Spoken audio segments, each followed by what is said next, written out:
Will, talk to me. ABC Tuesday. They took his daughter. She's coming home alive. Will Trent, the series critics are calling powerful must-see TV, continues to thrill. Shouldn't we strategize before we go in there? If we screw up this case, a cop killer walks free. With the riveting conclusion to a 2-part season premiere. GBI! Help me! Get down! Will Trent, all new Tuesday on ABC and stream on Hulu. If you're not subscribed so you can listen ad-free, what are you waiting for? Subscribe on Apple or Patreon so that you can listen ad-free and get access to our subscription-only journal entry episodes. Thanks so much to those of you who are already subscribed. Your support keeps the Murder Diaries running. Welcome to the Murder Diaries. I'm Natalie. And I'm Paige. In the early morning hours of July 8th, 2010, shots rang out in a rural farming area outside of Fielding, New Zealand. How many shots? Earwitness reports vary, but at least 2, maybe 3. A couple hours later, a passing motorist made a horrifying discovery. Scott Guy, a 31-year-old farmer, husband, and father of one with one on the way, had been shot at the end of his driveway, on his way to open up for the early morning milking. Although there was an investigation, an arrest, and a trial, there was no conviction. And to this day, there are conflicting opinions about this case. Over the next 2 episodes, we'll talk about Scott's life, the lead up to his murder, and the ensuing investigation which resulted in a member of his family being arrested. This is his story. Used to think it's in my head, but I'm walking with the dead. Scott Graham Guy was born on December 21st, 1978, at the beginning of the New Zealand summer. He was the second child born to Brian and Joe Guy, joining older sister Nikki to make a family of 4. The family would soon grow again, and a younger sister, Anna, and brother would join the brood.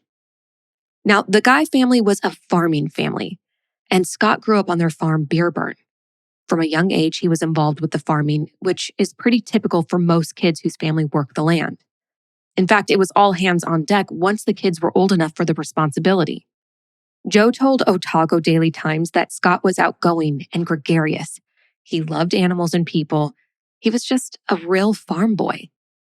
Now, in order to tell Scott's story, there's another person we need to introduce you to, Wynne McDonald. He was a local teen similar in age to Scott who started working on Beerburn on a part-time basis. The pair quickly became friends due to their shared interest. Wynne had always wanted to be a farmer, growing up in Fielding surrounded by farms. When he was given the opportunity to move his part-time work to a full-time position, he took it. And at 16, he left school to fulfill his dream. According to Brian, who is, if you remember, Scott's father, and therefore Wynne's boss, Wynne may have had another motivating factor behind wanting to work at Beerburn. He had a major crush on Scott's sister, Anna. So being on the farm full-time meant that they got to see each other pretty frequently. And as it turns out, Anna was sweet on Wynne too, so the pair began dating. Wynne's whole life was now at the farm.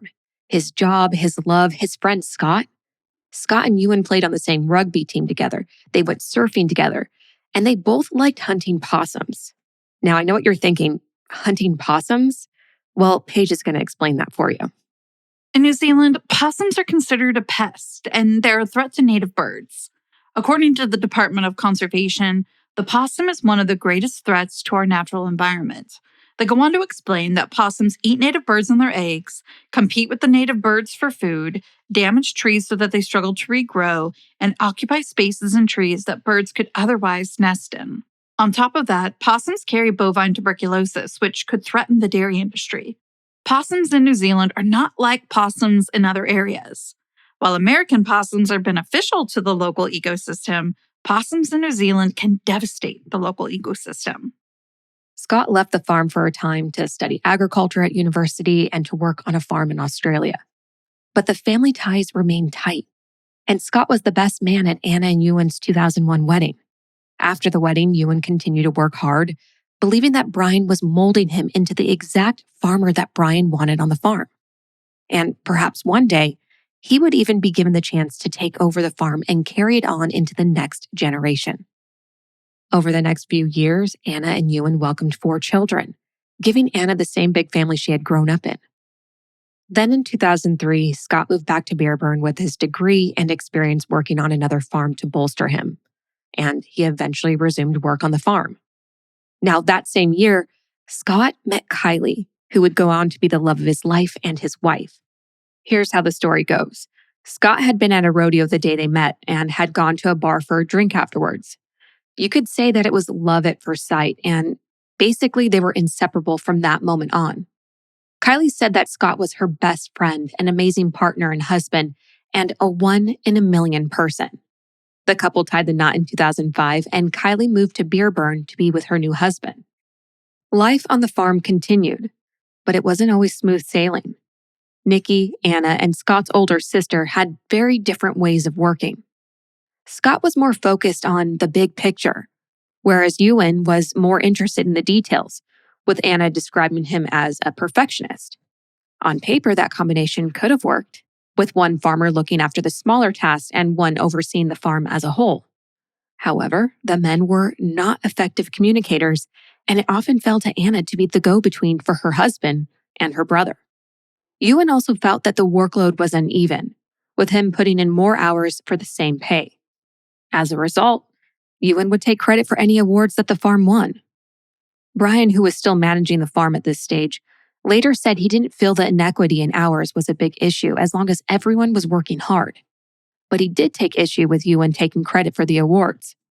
Brian felt they were jointly earned by everyone who worked on Bearburn. In 2006, Brian and Joe were getting to an age where they were starting to think about retirement. And the first thing they needed to do was step back from Bearburn. And as a result, they wanted to let the next generation step up.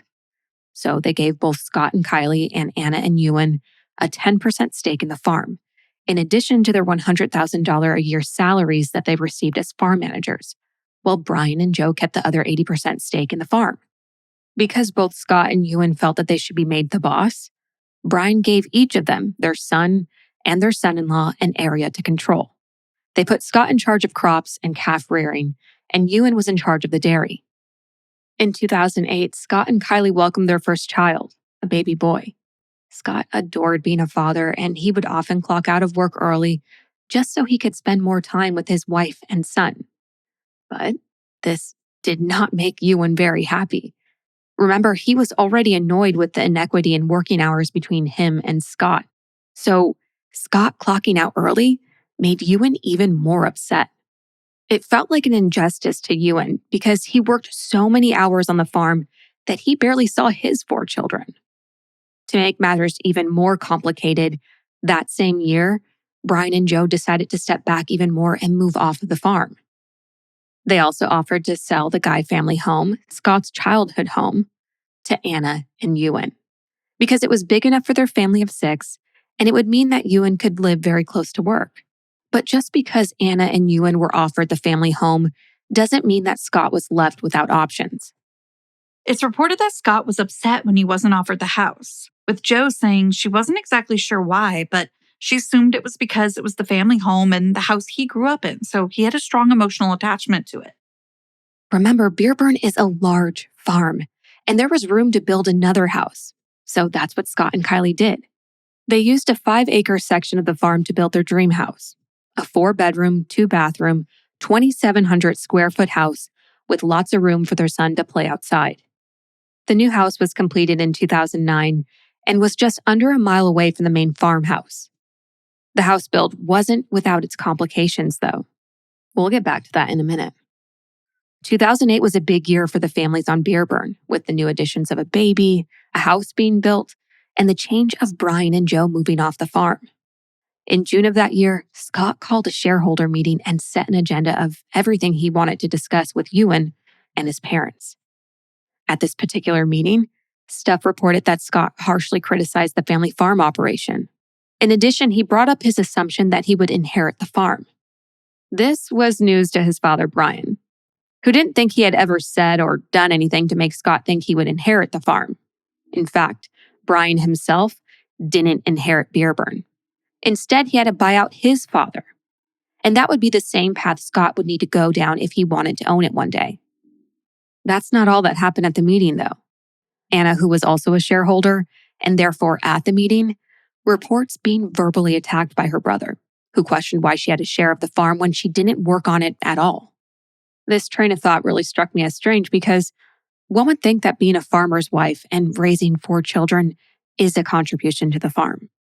Needless to say, Anna and Wynne were blindsided by the attack and the accusation that they didn't deserve a share of the family business. Let's repeat that phrase, family business.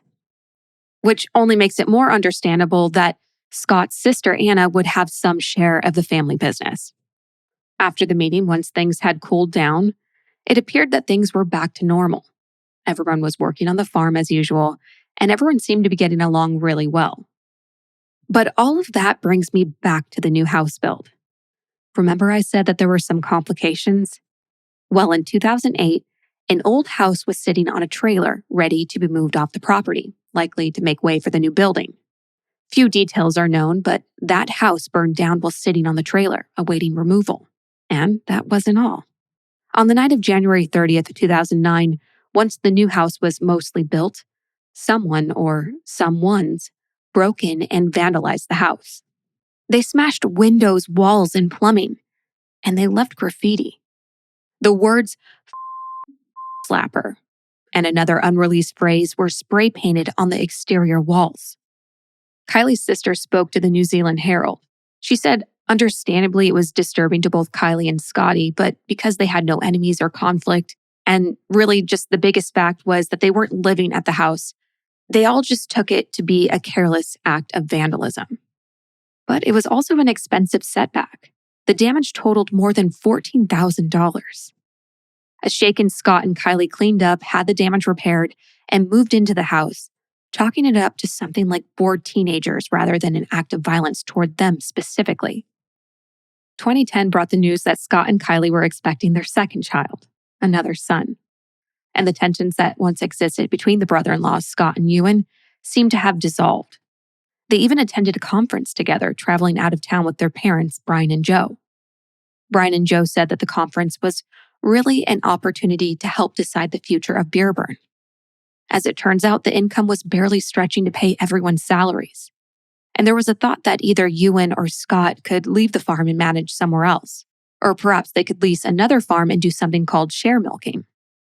According to Dairy NZ, share milkers don't own the land but are responsible for operating the farm on behalf of the farm owner in return for a share of the income. There was also talk of using the lake as a recreational lake, which Scott was excited about. Scott and Kylie spoke on the phone multiple times while he was away, and every call included him sharing how well the conference was going. He was brimming with new ideas for the farm and how to make some positive changes, like building a water park on the land that wasn't being used for farming, something that may have been related to the recreational lake. While Scott was brimming with the excitement of new opportunities on the horizon, Wynne was concerned, and he shared those concerns with his wife. He knew that the farm was struggling to pay everyone, and he said that they might need to leave to find another way to earn an income, even though that wasn't what he wanted. He and Anna wanted to keep running the dairy unit. So Anna spoke to her mother about the concerns, and Joe said that they didn't need to worry or think about moving as there were no plans to change the status quo. Anna relayed this message to Wynne, who seemed relieved and happy. But things were about to change forever.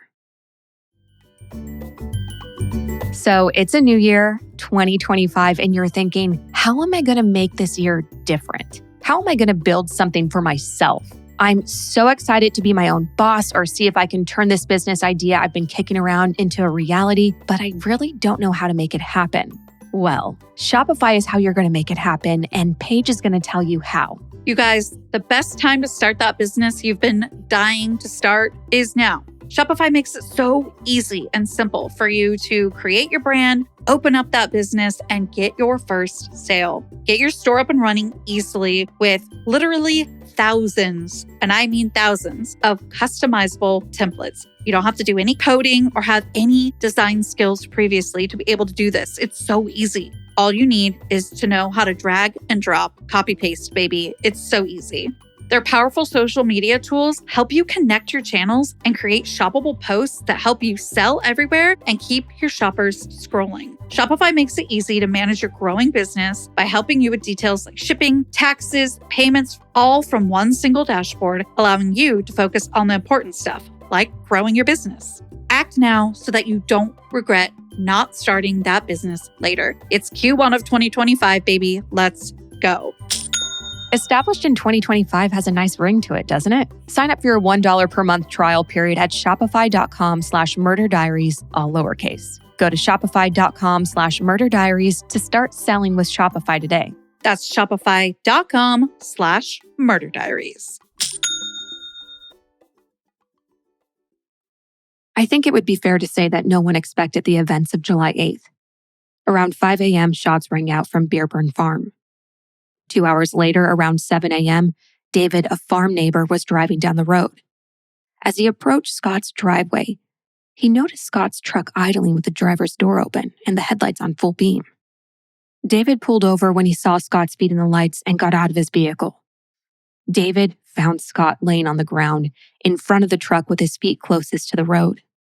As he approached, he noticed a large wound on Scott's neck.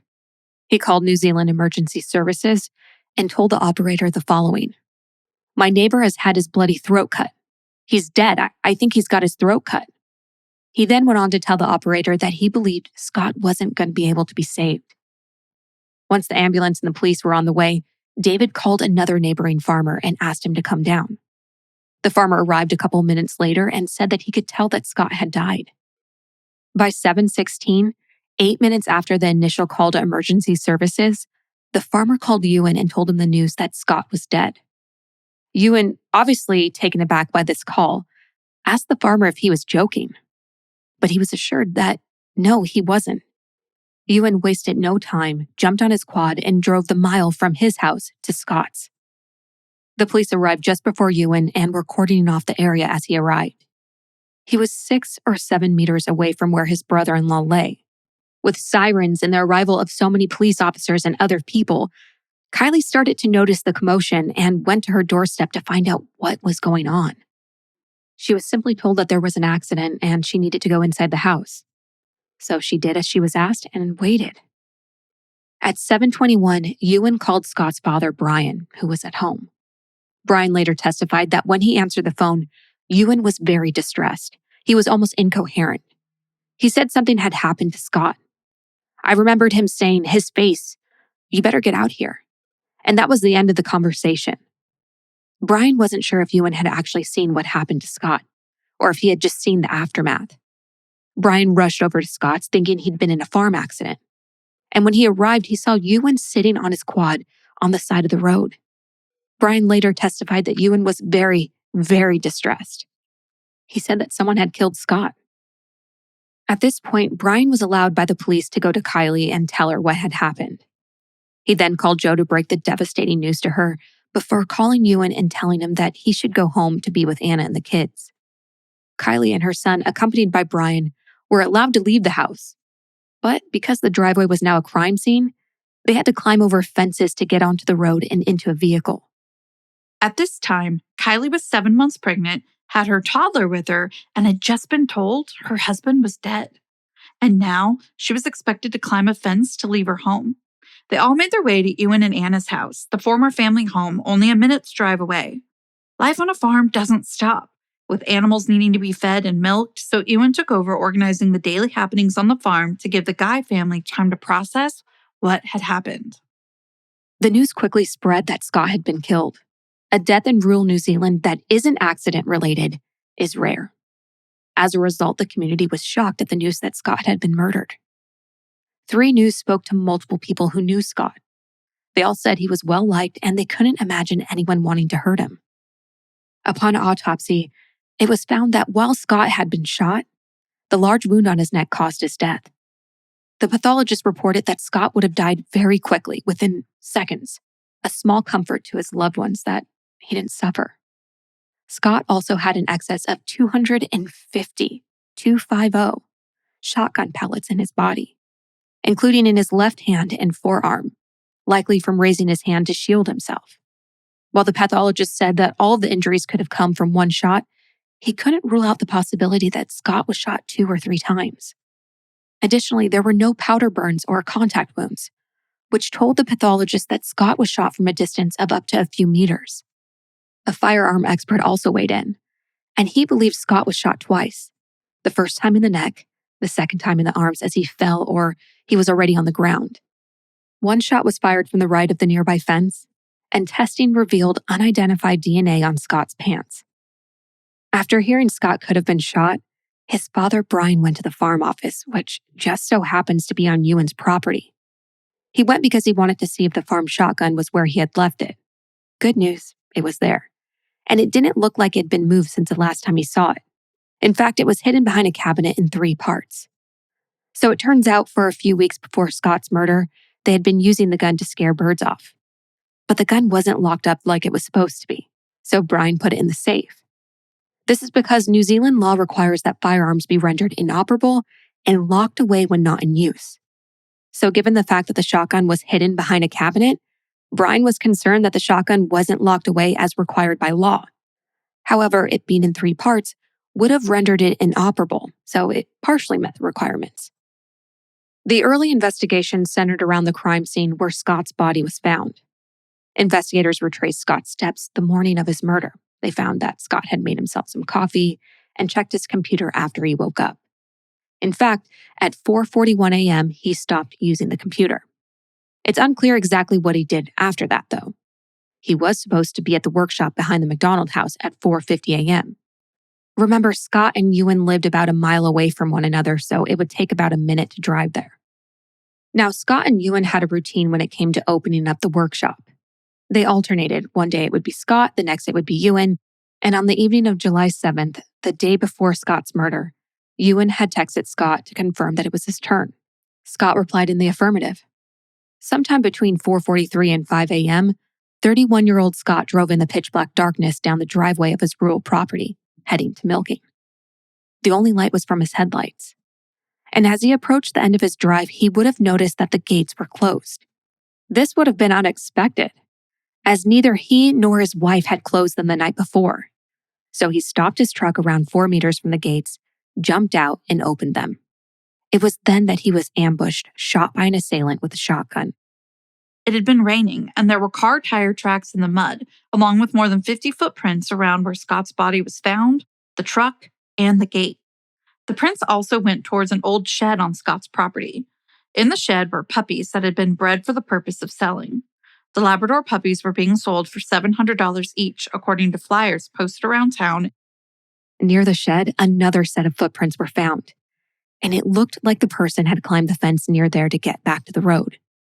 A forensic scientist examined the footprints and concluded that they came from a size 9 or 10 Proline W375 neoprene dive boot, or something very, very similar. 8 impressions were taken from the gates to the driveway. The impressions were from riding gloves. Investigators also found an empty pack of Winfield Gold cigarettes. There was a sticker on the pack saying that the cigarettes had only been available since June 21st. So they knew that the package had been left there recently. They didn't find any shotgun shells. However, a shotgun wad was found in Scott's throat. Police didn't believe that they were looking at a robbery gone wrong, as Scott's iPod and wallet were both found in his truck. The detectives in the case interviewed multiple people to try and get a picture of what had happened in the lead up to Scott's murder. They also wanted to see if there were any known enemies or motives. Among them, they interviewed Wynne, who told the police about the text he sent his brother-in-law the night before the murder. Wynne said that when he woke up at 4:50 a.m., he saw that Scott hadn't arrived. Because remember, the workshop was behind Wynne and Anna's house, so he was able to see from the house that the workshop was deserted. As for Scott's absence, that didn't necessarily alarm Wynne, because Scott was often late, so he got dressed and went down to unlock and turn off the alarm, and readied things for the farm staff, 2 of whom, Derek and Matthew, had already arrived and were in their parked cars ready to start their shifts. Matthew wasn't rostered to start until 5 a.m., but he was newer to the job, and therefore he wanted to impress Scott, so he arrived 10 to 20 minutes early to a dark workshop. Matthew saw Wynne walking over to open up and said it looked like he had just woken up. Records show the alarm was turned off at 5:02 a.m., and at 5:03 and 5:04, Wynne texted and called Scott to see if he was on his way. But he didn't get an answer. Wynne probably assumed that Scott was held up or just running late, so he got on with the jobs that needed to be done. It wasn't until the neighbor called him to let him know that Scott was dead that he knew the real reason why he hadn't shown up for work. The farmhand Derek was also interviewed. As an aside, I'd like to note that Derek is a pseudonym because his name has been suppressed in all documents about this case. Regardless, he confirmed that he arrived at the workshop before either of his bosses. He said that he and Wynne made a small talk joking about Scott being late, and Wynne told Derek that he had called Scott, but it went to voicemail. As for Derek's task that morning, they required him to be in the milking shed and then outside moving some fences before he took a break to have breakfast. During the course of the morning, sometime between 7 and 7:30, Wynne called Derek and said that Scott had been involved in an accident. Derek didn't go to the crime scene, and he didn't ask about what had happened. Matthew was also interviewed, and his story of the morning, getting in early, chatting with Wynne, and getting on with his jobs, was similar to Derek's. His story had a difference, though, and it was what he saw in those minutes he sat in his car between 4:40 and 4:50. He said he saw a car coming from the direction of Scott's property as he arrived at work. Furthermore, just after 5 a.m., Matthew had seen a second car coming from Scott's place. Despite appealing to the public for information about these cars, they have never been identified. Neighbors would end up being helpful ear witnesses for the detectives. One neighbor said that they were woken up by 2 shots in quick succession around 5 a.m. He didn't hear any voices or vehicles, so he figured someone had just shot a possum, a common occurrence in the area. So he went back to sleep and didn't hear anything else. But later when he talked to his roommate, she said she heard 3 shots. The neighbor thought it was possible that he had been awoken by the first shot, then he heard the second and third one. Yet another neighbor said he was woken up around 5 a.m. However, he wasn't sure what the noise was, so he went back to sleep. Another neighbor said she heard a bang which sounded like a shot. And not long after that, she heard quad bikes, so she got up to look. And through the trees, she could see people and bikes. A fourth and final neighbor reported hearing 3 shots, and then nothing after. As part of the farm jobs, Wynne went into the shed housing the puppies on the evening of the 8th to feed them and noticed that 3 of the chocolate labs were missing. He told the detectives in case it was important for the investigation. In the days and weeks after Scott's murder, the police followed up on the few leads they had, but they came up empty. On July 11th, they appealed to the public for more information, as they didn't have anything concrete to go on. 4 days later, they took to the roads around Fielding and questioned drivers. Neither of these tactics yielded any new information. And on July 21st, they revealed that the 3 puppies had been stolen. They wanted to know if there was a link between the puppies and Scott's murder. And to this day, what happened to those puppies is unknown. With no obvious motive for Scott's murder, the police started looking into possible criminal associations, but they didn't find any. They did, however, find out about the vandalism to Scott's nearly completed house the year before, and they started to wonder if that could be connected.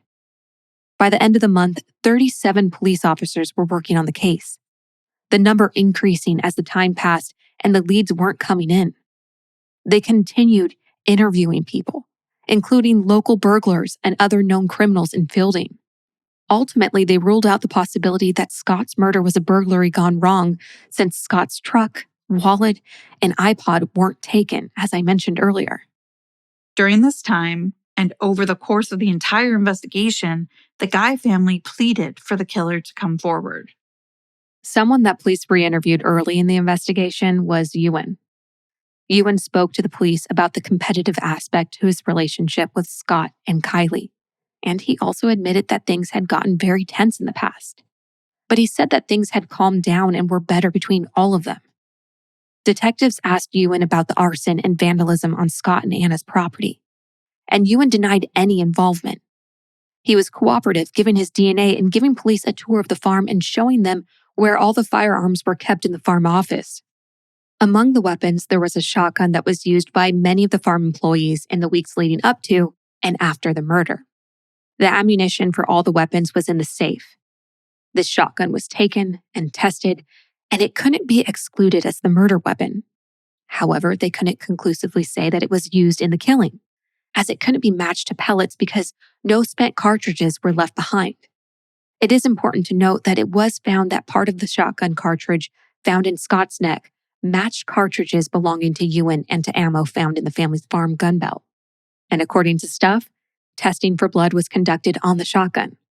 A small amount of blood was found in the barrel, but the sample was so small that they couldn't test it for human DNA, and they couldn't even tell if it was human blood. There was no blood on the shoulder stock or trigger, and the DNA lifted from the trigger was a mix of Scott, Wynne, and so many others. The months ticked on, and by spring, there were no new leads. Police appeared on a local TV show to appeal for tips from the public. And after the show, there were around 50 calls with little pieces of information. So police continued to interview people that knew Scott and people in the community. In early February of 2011, police released pictures of the graffiti that was left by the vandals in 2009, saying they were looking into the possibility that the event was linked to Scott's murder. After the image was released, someone came forward saying that they recognized the handwriting as belonging to Callum, a former Beer Burn employee. Then on April 3rd, detectives went to interview Callum. He had moved to Queenstown, which is a city in the South Island of New Zealand. He immediately admitted to the vandalism. He said he'd done it with Scott's brother-in-law, Wynne. Callum and Wynne had become friends when Callum was a teenager, and Wynne, who was 10 years older than him, was in his 20s. The pair both enjoyed hunting and camping and also went on secret night missions. Yeah, secret night missions. According to the Otago Daily Times, these missions started out being innocent. However, by the time Callum was in his late teens, the missions became menacing. For example, in June of 2007, Callum and Wynne were caught poaching prize deer from a farm. Now, obviously, we discuss a lot of horrific details on our show, but this is something that I think animal lovers may have a difficult time hearing that isn't typical to what we discuss. So just a trigger warning for those who may want to cover their ears for a minute. They would kill the deer, then cut their heads and legs off. They'd leave the carcasses behind, but take the heads and back legs with them. Wynne later apologized to the owner and returned a number of stag heads of animals he'd shot on the property. If you're like me, you're wondering, why didn't the police know about this? Well, it turns out that the matter was handled privately and the police were never called. Far from the matter being settled, in August, Callum and Wynne wanted to get retribution against the farm owner. So they went to the farm's main milk vat and dumped around 16,000 liters of milk, which is worth tens of thousands of dollars. Their retribution didn't stop there, though. They also killed 19 of the farmer's calves with a hammer. Then 7 months later, in March of 2008, Callum and Wynne went back to the same farm and burned down a 120-year-old duck hunting lodge. There were other instances of the pair poaching animals, according to Callum's statement. Callum also told detectives that he had a feeling Wynne was the one who killed Scott. Of course, detectives already knew that Wynne and Scott had tensions, but that really wasn't enough to make an arrest. But with Callum's admissions, the detectives were starting to realize that Wynne had the ability to commit heinous crimes undetected. In fact, Wynne seemed to be the perfect suspect. On April 7th, 3 days after speaking to Callum, detectives brought Wynne in for questioning. For hours, he lied and said he didn't commit any of the crimes Callum admitted to. After detectives said Callum had confessed, Wynne broke down and said he had committed those crimes. He said his anger towards Scott was his reason for vandalizing Scott and Kylie's home. However, he didn't kill Scott. He said the following: "I was still holding a bit of a grudge. I was disappointed. It wasn't a fair partnership, just with the hours I had to work and I didn't get to spend as much time at home with the kids. Whereas Scott got a lot more home time. To me, it just felt like I was working my ass off and it wasn't equal." Wynne told detectives that when he burnt down the old house, he did it for a laugh, not to hurt anyone. Wynne maintained his innocence throughout his conversations with the police, but no matter what he said, the police didn't believe him. They were sure that this was their guy, and they were ready to make an arrest. Later that day, Wynne McDonald was arrested and charged with the murder of Scott Guy. He entered a plea of not guilty. Their theory was that early on July 8th, Wynne rode his bicycle the mile to Scott's house. He closed the gates, then waited for Scott to leave for work. Between 4:43 a.m. and 5 a.m., as Scott got out of his truck to open the gates, Wynne shot Scott with a farm shotgun. He then picked up the shotgun shells and walked over to make sure Scott was dead. Afterwards, Wynne biked back to his house where he cleaned himself up and hid anything that could incriminate him. Then Wynne walked to the nearby farm workshop to unlock it. He turned off the alarm at 5:02, then began working. But the defense would later pull this timeline apart, showing that it would be impossible for Wynne to ride his bike the mile to Scott's house, kill Scott, walk over to make sure he was dead, clean up the evidence, bike a mile back to his own home, dispose of the shells, return the bike to the garage without leaving any mud or water behind, then clean the gun and break it into 3 parts, store them separately in the adjoining farm office, then clean up his person, get rid of his clothes, change into his work clothes, then walk to the workshop and disarm the alarm at 5:02. I know that was a lot, but we're going to get into all of it in part 2 because, yes, this is going to be a 2-parter. There's so much information to be covered that we have to split it into 2 episodes. So be sure to check out next week where we uncover the rest of the investigation, the trial, and where the case stands today. Thanks so much for listening. Until next time, make sure you follow us on all of our socials at The Murder Diaries Pod and subscribe today for ad-free listening and special journal entries episodes. And until then, Stay safe. bye. Let Weight Loss Through Hers give you something to be excited about for 2025. You can spend the new year in control of your weight by losing up to an average of 9 pounds in your first month. Yes, those numbers are based on data by real Hers customers that have reported based on their personalized, compounded GLP-1 treatment plans. Hers is transforming women's healthcare by providing access to affordable weight loss treatment plans delivered straight to your door if prescribed. Hers also offers a holistic weight loss program with personalized solutions, including compounded GLP-1 weekly injections, which feature the same active ingredients as Ozempic and Wegovy, or other oral medication kits. After submitting an online intake form, a licensed medical provider will determine what plan is best for you. If prescribed, your program includes medication, ongoing care, and online support, all at one low cost. With that, weight loss plans are more affordable through Hers, with compound GLP-1 injections starting at $165 a month with a 12-month plan paid upfront for new subscribers, no hidden fees, and no membership fees. So if you've been struggling with your weight loss journey, it's time you find the best option that works for you through Hers. Start your initial free online visit today at forhers.com/diaries. That's forhers.com/diaries for your personalized weight loss treatment options. forhers.com/diaries. Hers weight loss is not available everywhere. Compounded products are not FDA approved or verified for safety, effectiveness, or quality. Prescription required. Restrictions apply. Wegovy and Ozempic are not compounded. Actual price depends on product and planned purchased.